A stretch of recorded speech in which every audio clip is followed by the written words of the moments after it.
And one of the reasons that I am able to do that as well as I do is, I kid and say, well, I'm not a size 2 blonde with a trust fund. It has been a very rough life. 3 bouts of breast cancer, 2 divorces, rape, poverty, abuse, you name it. But this is what 69 looks like, 20 years clear of the cancer, on Wow. the other side with a great marriage. So I remind people I'm not special. If I can get through that, so can you.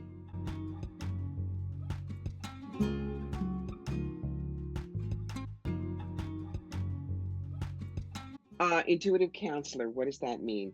Certified Tarot Master, past life specialist, psychic medium channel, all that stuff. But I'm extremely practical. I am not, as they say, one of those psychics who thinks her aura don't stink. I'm not gloopy people with angels. It's, I'm here in service. I take my work seriously, me not so much. So it's, here are your opportunities and how to grab them. Here's the Hmm. tough stuff. Here's how to get through it or around it. Here's your toolbox. Go rock and roll. Hmm. And one of the reasons that I am able to do that as well as I do is, I kid and say, well, I'm not a size 2 blonde with a trust fund. It has been a very rough life. 3 bouts of breast cancer, 2 divorces, rape, poverty, abuse, you name it. But this is what 69 looks like, 20 years clear of the cancer, on Wow. the other side with a great marriage. So I remind people I'm not special. If I can get through that, so can you. Now, my sentence of passion is cross the bridge from fear to fearlessness and fly. When I can take somebody from point A to point B when they thought they couldn't make it, whack them on their shoulder and say, here are your wings. Now you don't need a flight plan. Get, I'm living my bliss. But I have done it all my life as an actress, an author, an inspirational speaker, a video producer, a legal assistant, an executive recruiter, and an intuitive. It's not your job.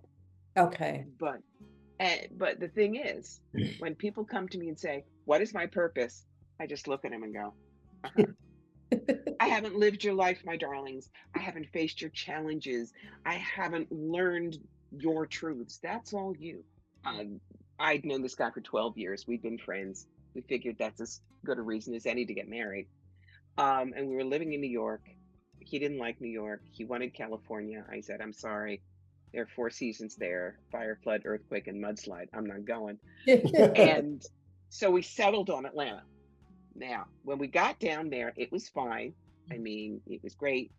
I learned to give directions by the big chicken. I learned to go, I had to hang up my Philadelphia Phillies hat and go for the Atlanta Braves. But after a couple of years, he decided he just didn't want to be married and he left, went to California. And I was stuck down there. And all of a sudden, I was the evil Yankee single woman who was going to steal them husbands. Um, and, part of it is I'm not a magnolia, I'm a bagel. Rich, he was a surfboard. He needed to be there. Um, but after 3 weeks of playing the wounded wife, I said, what do I want? And what it was is I wanted to keep my friend. So I said, if you want to leave, fine, leave. But I want to keep the friendship. That changed everything. We did everything on a handshake. He was always right there with the financial help he promised, gave me extra if he had it. And after I moved back up to New York and met and married the wonderful guy I've been with for a quarter century now, he and I still send each other birthday cards. He was Mr. Lion, I was Miss Kitty. So Wow. let's look at the 8 things that I talk about for being in a good relationship. The first one is talk. Hmm. Yep. How many people just, it's not worth the argument. He won't understand it. He always questions. And so they stop talking.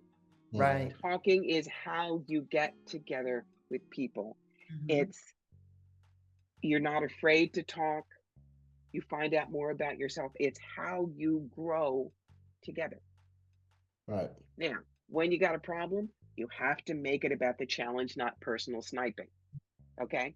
And so I make sure that I make room for him to do that. I don't schedule um, readings when I know he has to practice. We work with each other. We each put ourselves first so we have enough to give to each other wholly. Right. Don't sublimate your needs. For instance, what I just talked about, when I say, oh, well, he's got to practice or he's doing this, what happens is it's like ratcheting up the string of the guitar, and eventually you're going to break it because you've turned the pegs too much. So if you need something, tell your partner. Right. Now, I know I said need versus want, but sometimes there are needs. Right. I need, I've been cooking in the kitchen for 2 weeks. I really need to go out to dinner tonight. Yeah, look, I tell people when I read them, I do not care if you are Christian, Jewish, Buddhist, Muslim, pagan, Hindu, believe in Ralph the Wonder Dog. But with me, you do have to believe somebody up there loves you, wants the best for you, and is willing to work with you, because I did the cancer dance 3 times, and I don't think I got off the dance floor all by my little onesies. Right. So however you see spirit, make that connection.